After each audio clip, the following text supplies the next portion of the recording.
The country rise in the number of confirmed coronavirus cases rose by double digits for the first time in a 24-hour period. 22 patients testing positive out of 300 tested, raising Kenya's COVID-19 toll to 81, the highest in East Africa. The new numbers showing that while community transmission had gathered pace, it was returnees who were still primarily responsible for the country's caseload. Let's get more from our very own Chemtai Goin. Between Sunday and Wednesday, 2,400 people were abroad landed ahead of the deadline for international flights as the coronavirus continued to spread like wildfire. The figures that we have continued to show and to update have clearly established that coronavirus is here with us in Kenya. Today, Health Cabinet Secretary Mutahi Kagwe revealing that 22 of those returnees who have been on mandatory quarantine had tested positive for COVID-19. This out of over 300 tested in the last 24 hours. This is the largest number that we have received in a single day. Out of those 22, 13 are male and 9 are females. 81 of us are now positive. By end of Tuesday, the country had recorded 59 positive cases. The government has been stressing the need for social distancing and minimize interaction to reduce community spread, which is gaining pace.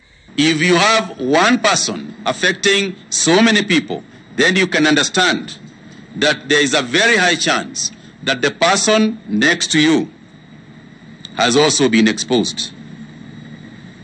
Keep your distance. The ministry now moves to trace the contacts of the 22 new cases. So far, 1,005 people have been tested for the virus. Sunday, the government kick-started mass testing of those in quarantine. The exercise continues. Most of the returnees expected to finish the mandatory 14-day observation period by end of next week. Only then will they be released, save for those who have tested positive. So far, none of the returnees has been allowed to leave the facilities they were in. Over 2,000 more close contacts are in quarantine in government facilities and in their homes, awaiting the completion of 14 days to ascertain the status of their health. The Director of Medical Services, Dr. Patrick Omoth, confirmed that a clinical officer from Angara Health Facility who tested positive was responding to treatment. This as it emerged that a nurse who attended to her at the Mbagathi Isolation Unit, where she is admitted, had also shown signs of the disease and had been isolated. We will not expose our medical workers.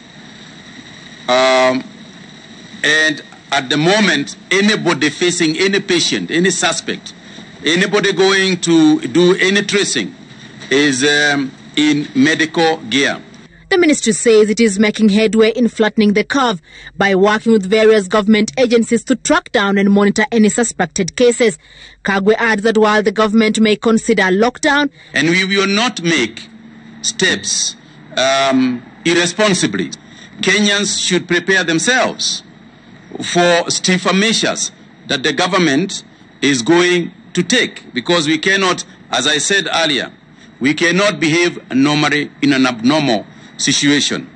Owing to the financial disruption caused by COVID-19, Kagwe called for leniency by government agencies that owe Kenyans.